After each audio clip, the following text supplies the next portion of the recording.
저희는 지난 2주 동안에 코로나19 사태로 인하여 온라인으로 예배를 드렸습니다. 지금 수도권 일부 지역에 교회에서 집단 감염 사태가 발생함으로 말미암아 많은 국민들이 교회에서 예배드리는 것을 우려하고 있습니다.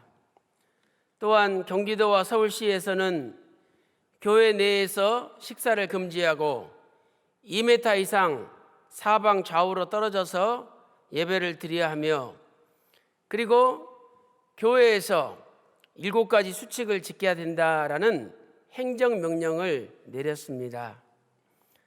교회는 세상의 빛과 소금으로서 세상의 본이 되어야 됩니다. 이러한 의미에서 저희 교회에서는 2주 동안 더 온라인으로 가정에서 예배를 드리기로 결정을 하였습니다. 지금 대한민국의 감염자의 숫자가 2자리로 줄어들고 있는 것은 소망적인 뉴스입니다. 그러나 전 세계적으로 지금 30만 명이 감염되었고 또 3만 명의 사망자가 발생하였습니다. 이 코로나19가 미국에 확산되고 전 유럽에도 확산되고 있는 상황입니다.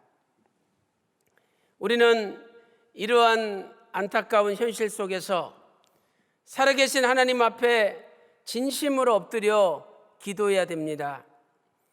그동안 하나님 무시하고 내가 하면 잘 될 것이라고 생각하면서 하나님 대신 하나님 자리에 앉아서 하나님의 영광을 가로챘던 모든 교만을 하나님 앞에 내어놓고 회개해야 됩니다. 진심으로 금식하며 기도할 때 하나님만이 이 신종 코로나 바이러스를 종식시켜 줄 수 있는 것입니다. 이번 기회에 전 세계 열방이 하나님 앞에 겸손히 무릎 꿇고 엎드리며 하나님의 말씀 앞에 달려나오는 놀라운 회개 역사가 있기를 간절히 소망합니다.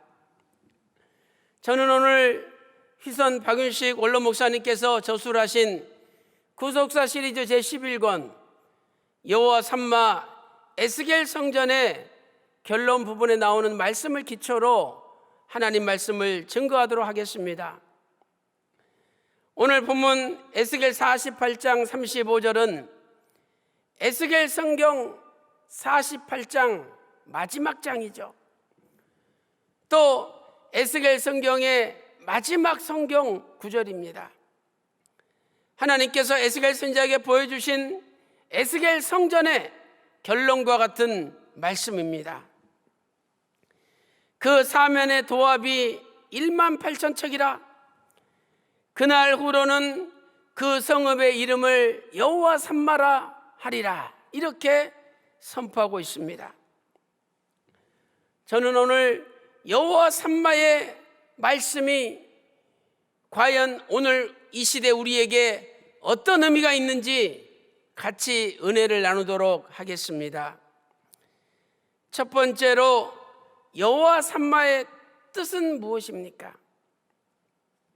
첫 번째로 여호와는 무슨 뜻입니까?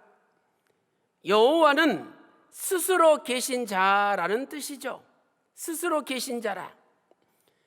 출애굽기 3장 14절에 하나님께서는 모세에게 나는 스스로 계신 자라 이렇게 가르쳐 주셨습니다. 그리고 출애굽기 3장 15절 이어지는 말씀에서 나는 아브라함의 하나님, 이삭의 하나님, 나는 하나님 여호와라. 이는 나의 영원한 이름이요 대대 기억할 표언이라 라고 말씀하셨습니다. 그러므로 여호와는 스스로 계신 자라는 뜻입니다. 우리 인간은 그 어떤 누구도 스스로 존재할 수가 없죠. 나의 존재 원인이 내 안에 있는 것이 아니라 내 바깥에 있습니다. 내가 존재하는 것은 내 부모님이 계셨기 때문에 존재하는 거죠. 또한 내 부모님이 계시는 것은 부모님들의 부모님, 할아버지와 할머니가 계셨기 때문에 우리가 존재하는 것입니다. 그러나 살아계신 하나님의 존재의 원인은 하나님 자신에게 있습니다. 하나님은 영원부터 영원까지 살아계시고 영원부터 영원까지 스스로 존재하시는 분이라고 성경은 말씀하고 있습니다. 어느 날 예수님께서 이스라엘 백성들이 이해하기 어려운 말씀을 선포하셨습니다. 이스라엘 백성들이 최고로 존경하는 믿음의 조상 아브라함도 나의 때에 볼 것을 즐거워하다가 보고 기뻐하였느니라, 요한복음 8장 56절에서 말씀하셨죠. 아브라함은 주전 2166년에 태어난 사람입니다. 그런데 그 아브라함이 예수님 때를 보고 기뻐하였다. 합리적으로 생각할 때는 말이 안 되는 말씀이죠.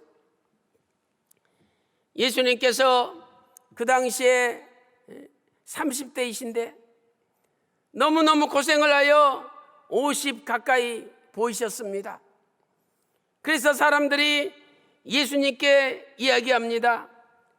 야, 네가 아직 50도 못 되었는데 어떻게 아브라함을 봤느냐, 이렇게 실문하였습니다. 이때 예수님께서 요한복음 8장 58절에서 나는 아브라함 나기 전부터 있느니라, 이렇게 선포하셨습니다. 여기 있느니라, 이것은 헬라어 에고 에이미, 현재형이죠. 아브라함 나기 전부터 내가 있었느니라 과거형으로 말해야 문법적으로 맞죠. 그러나 예수님은 과거형을 쓰지 않고 현재형을 쓰셨습니다. 예수님은 과거에도 스스로 존재하시고 현재에도 스스로 존재하시고 미래에도 스스로 존재하시는 분이라는 것을 말씀하신 거죠. 나는 스스로 있느니라, 존재한다라는 뜻입니다. 성자 하나님 예수님께서도 하나님이시기 때문에 영원부터 영원까지 스스로 존재하시는 분이시라고 선포하신 것입니다. 두 번째, 삼마는 무슨 뜻입니까? 여호와 삼마의 삼마는 무슨 뜻입니까? 이 삼마의 기본형은 샴이라는 단어입니다. 그것은 거기, 거기에라는 뜻입니다. 거기, 거기에. 이 샴마가 성경에서 처음 등장하는 곳이 어디입니까? 바로 에덴 동산이죠. 창세기 2장 8절입니다. 하나님께서 동방의 에덴에 동산을 창설하시고 아담을 거기 두셨다라고 창세기 2장 8절에 말씀하고 있죠. 그 거기가 샴마, 샴입니다. 에덴 동산은 하나님이 거니시는 장소, 하나님이 함께 하시는 장소, 기쁘고 즐거운 낙원입니다. 하나님이 아담을 거기 두셨죠. 그러므로 아담이 거기에 있었다면 영원히 행복하고 영생 복락을 누리게 되어 있습니다. 그러나 아담이 하나님 말씀에 불순종함으로 말미암아 에덴에서 쫓겨나고 말았다고 창세기 3장 23절과 24절에 말씀하고 있습니다. 하나님이 지정하신 장소, 거기에 있는 존재가 영원히 행복한 존재입니다. 우리는 하나님이 계신 곳을 떠나서는 안 됩니다. 에스겔 성전에서 여호와 삼마를 선포하신 것은 이제 타락한 인간을 회복하시고 다시 한번 인생들에게 영생 복락의 세계가 있다는 것을 알려주신 것이죠. 그러므로 여호와 삼마는 여호와께서 거기 계신다라는 뜻입니다. 여호와께서 거기 계신다. 사랑하는 성도 여러분, 코로나19로 말미암아 얼마나 많은 사람들이 불안과 공포에 떨고 있습니까? 수많은 사람이 죽어가고 있습니다. 모든 경제활동이 중단되고 모든 비행기가 뜨지를 못하고 있습니다. 그러나 오늘 그 고난의 현장 거기에 하나님이 함께 하십니다. 그리고 여호와 삼마의 하나님을 믿고 모시고 함께 한다면 그분은 어떤 고난을 당한다 할지라도 그 고난을 뚫고 나갈 수가 있습니다. 이삭 시대에 온 땅에 큰 흉년이 들었다라고 창세기 26장 1절 2절에 말씀하고 있습니다. 애굽은 기근이 없고 먹을 것이 많습니다. 그래서 이삭이 애굽으로 내려가려고 생각을 했었죠. 그런데 하나님께서 애굽에 내려가지 말고 내가 너에게 지시하는 땅에 거하라 말씀하셨습니다. 창세기 26장 8절에 이삭이 거기 하나님 지정하신 장소 거기에 오랫동안 거하였습니다. 이삭이 하나님 말씀에 순종한 것이죠. 거기가 바로 히브리어 샴마, 기본형 샴이라는 단어입니다.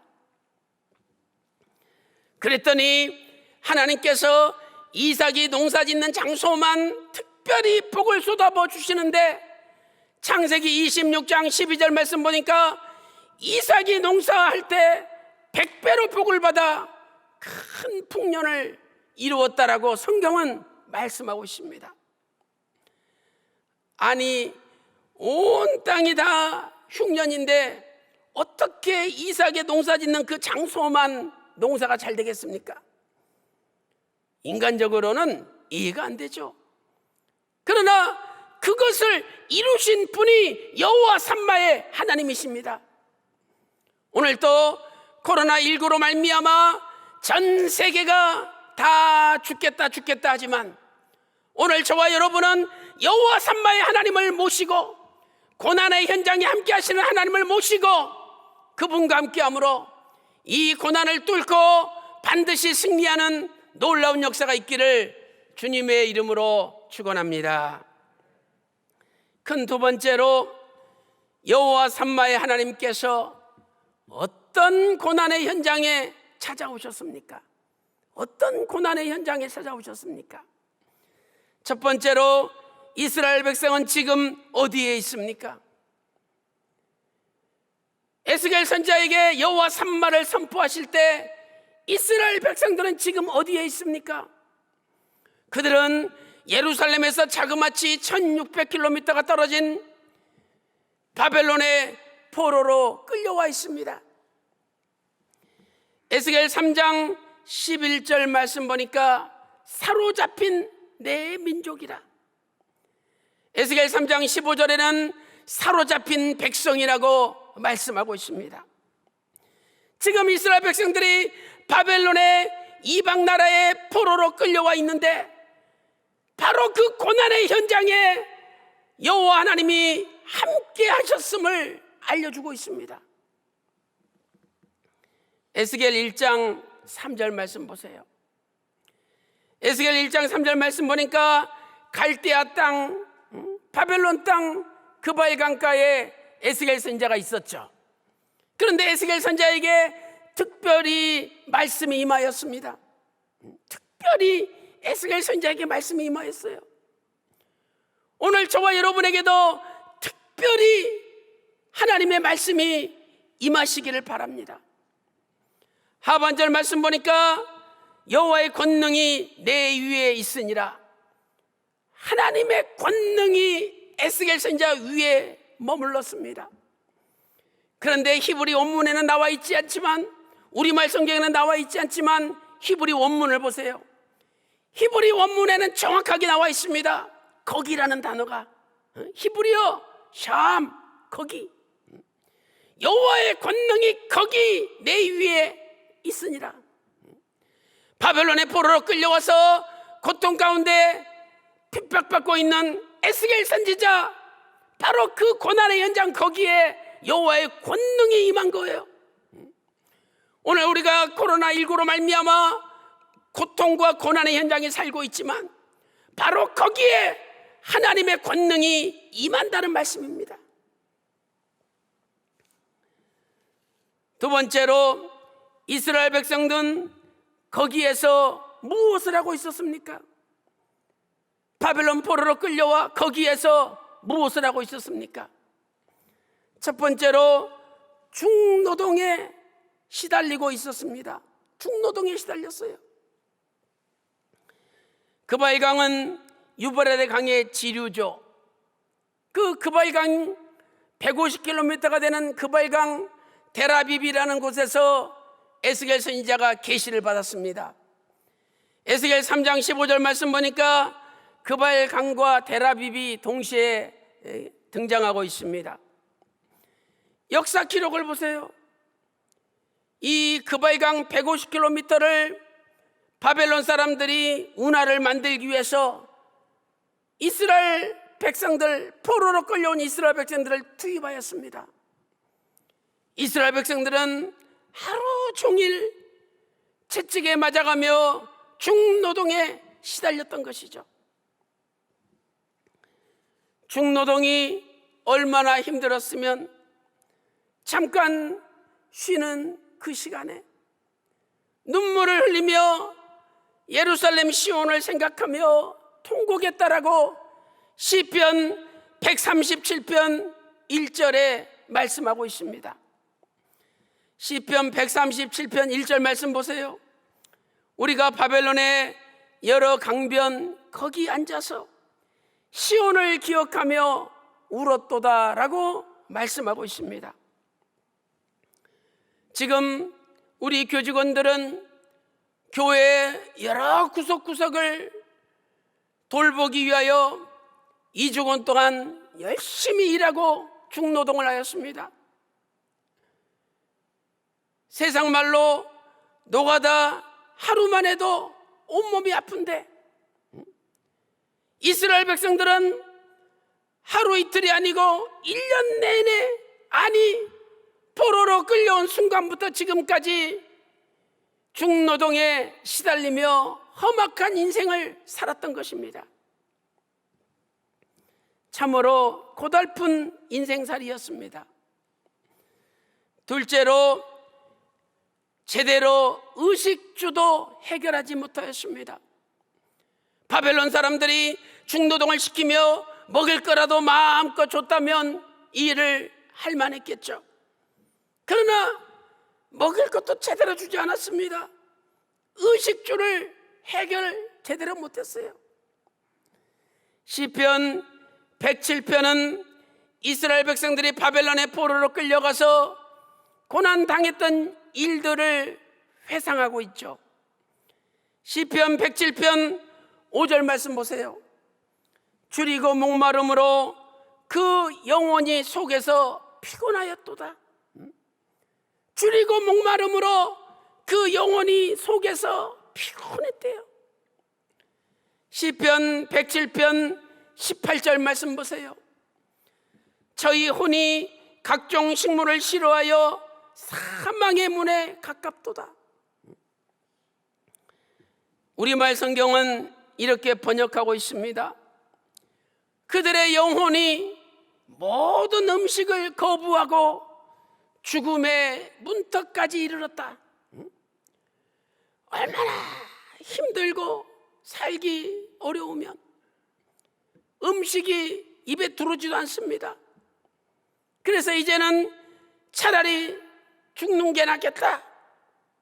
그리고 음식을 다 거부하고 죽음의 문턱까지 이르렀다라고 회상하고 있지 않습니까? 사랑하는 성도 여러분, 오늘 우리가 아무리 먹고 살기 힘들어도 내 입이 음식을 거부하고 죽음의 문턱까지 이르지는 않았지 않습니까? 그러나 이스라엘 백성들도 결코 예루살렘을 잊지 않고 결코 시온을 잊지 않고 소망을 가졌습니다.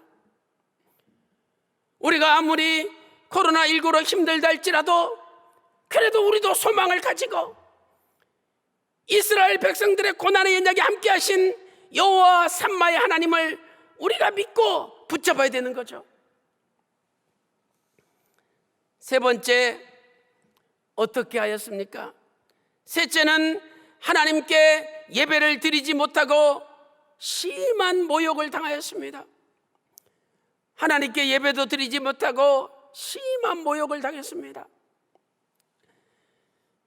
다니엘서 3장 1절 말씀 보니까 느부갓네살 왕이 두라 평지에 금신상을 세워놓고 이스라엘 백성들로 하여금 금신상에게 절하게 만들었지 않습니까? 이스라엘 백성들이 중노동에 시달리면서 잠깐 그 쉴 때에 수금을 가지고 시온의 노래를 부르면서 하나님을 찬양했습니다. 다시 고향에 돌아가 하나님께 예배드릴 날을 간절히 소망하면서 눈물로 수금을 연주하며 하나님 노래를 불렀죠. 그랬더니 바벨론 사람들이 이스라엘 백성들에게 뭐라고 비아냥거렸습니까? 야, 무슨 하나님 앞에 찬양을 돌리느냐? 너희가 믿는 하나님이 전능하신 하나님이요 살아계신 하나님이라면 너희들이 어떻게 바벨론의 포로로 끌려오느냐? 우리가 너희를 끌고 오는데 그것도 막지 못하는 하나님이 무슨 하나님이냐? 이러면서 비아냥거립니다. 야, 차라리 하나님 찬양하지 말고 수금으로 우리를 찬양하라, 이러면서 억지로 연주하게 합니다. 시편 137편 3절 말씀을 보세요. 우리를 사로잡은 자가 거기서 우리에게 노래를 청하며 자기들을 위하여 시온 노래 중 하나를 부르게 하였도다. 하나님이 아니라 자기들을 위하여 노래를 부르게 하였다는 겁니다. 이스라엘 백성들은 하나님을 찬양할지언정 사람을 찬양할 수 없었죠. 그래서 그걸 거부하다가 채찍에 피가 터지도록 맞습니다. 그리고 아예 수금을 버드나무 위에 딱 걸어놓고 죽이려면 죽여라, 우리는 절대 너희들을 찬양하지 못하겠다, 이렇게 선언하였다고 시편 137편 2절에 기록하고 있지 않습니까? 사랑하는 성도 여러분, 이번 코로나19 사태를 맞이하여 우리는 그동안 잃어버렸던 감사를 회복해야 됩니다. 2020년도 우리 교회 표가 넘치는 감사로 여호와 삼마의 복을 받아 감사가 넘쳐나야 되죠. 우리는 우리의 평상시의 일상생활이 얼마나 감사했는지 잊어버리고 살았지 않습니까? 사람들과 마음대로 대화할 수 있었지 않습니까? 마스크 쓸 필요도 없이, 마스크 없이 좋은 공기 마음대로 마시고 편안하게 다닐 수 있지 않습니까? 날씨가 추울 때야 마스크 낄만 하죠. 벌써 날씨가 따뜻해지니까 마스크 안 끼고 다니는 사람이 수두룩해요. 우리가 마음대로 교회에 와서 그냥 박수치면서 마음껏 찬송하고, 기도할 때 소리내서 통성으로 마음껏 기도하고 얼마나 좋습니까? 근데 지금은 박수도 못 치게 하죠. 통성 기도도 못하게 하죠. 그러니 점점 기도도 안 하고 박수도 안 치다 보니까 신앙이 아주 그냥 열정적인 그 신앙이 다 사그러집니다. 여러분, 우리 신앙이 사그러져서는 안 됩니다. 식당 가보세요. 손님이 북적북적 됐었는데 지금은 개미 한 마리 없습니다. 그러니 얼마나 울상입니까? 그래서 우리는 과거에 참 이 모든 게 감사였는데 이걸 모르고 우리가 살았구나, 이걸 진심으로 깨닫고 회개해야 됩니다. 그래서 넘치는 감사로 여호와 삼마의 복을 받을 때 우리 평강제일교회가 반드시 구속사의 주역으로 우뚝 설 줄로 믿습니다. 시편 107편에서는 바벨론에서의 고난을 근심이라는 단어로 표현하고 있습니다. 근심. 히브리어 차르라는 단어죠. 이 단어는 좁은, 꽉 막혀 있는 이런 뜻입니다. 좁은 공간에 꽉 끼어 있는데 위에서 누가 눌러보세요. 죽을 지경이죠. 이렇게 사방이 완전히 꽉 막혀 누름을 당할 때 쓰는 단어가 차르입니다. 이 단어가 시편 107편에 5번 나오죠. 시편 107편 2절에는 대적 원수로 번역되어 있습니다. 그리고 시편 107편 6절과 13절, 19절, 28절에 근심으로 번역되어 있죠. 6절, 13절, 또 19절, 28절에 근심으로 번역되어 있습니다. 그런데 참 소망이 되는 말씀은 이러한 근심 중에 이스라엘 백성들이 하나님 앞에 부르짖었더니 하나님께서 응답하시고 이스라엘 백성들을 그 고통에서 구원해 주셨다는 말씀입니다.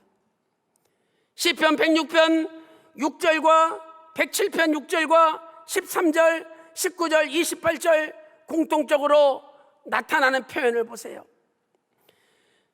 그 고통 중에, 근심 중에 여호와께 부르짖었더니 하나님께서 그 고통에서 건져내셨다라고 말씀하고 있습니다. 사랑하는 성도 여러분, 오늘 어떤 고난의 현장에 있다 할지라도 하나님께 부르짖으세요. 하나님께 부르짖으면 하나님께서 응답하시고 그 고통에서 건져주신다는 겁니다. 오늘 또 저와 여러분의 가정과 직장과 사업, 우리 조국 대한민국이 큰 근심 가운데 빠져 있지만, 그러나 오늘 또 살아계신 여호와 삼마의 하나님께 간절히 부르짖음으로 하나님 도와주셔서 이 고통을 뚫고 이스라엘 백성들이 바벨론에서 해방되듯이 이 고통에서 해방되는 저와 여러분이 다 되시기를 주님의 이름으로 축원합니다. 결론적으로 여호와 삼마의 복은 일하는 자에게 주어집니다. 여호와의 삼마의 복은 일하는 자에게 주어집니다. 에스겔 48장 35절, 오늘 여호와 삼마의 복이 어디에서 선포되었습니까? 에스겔 성읍에서 선포되었죠.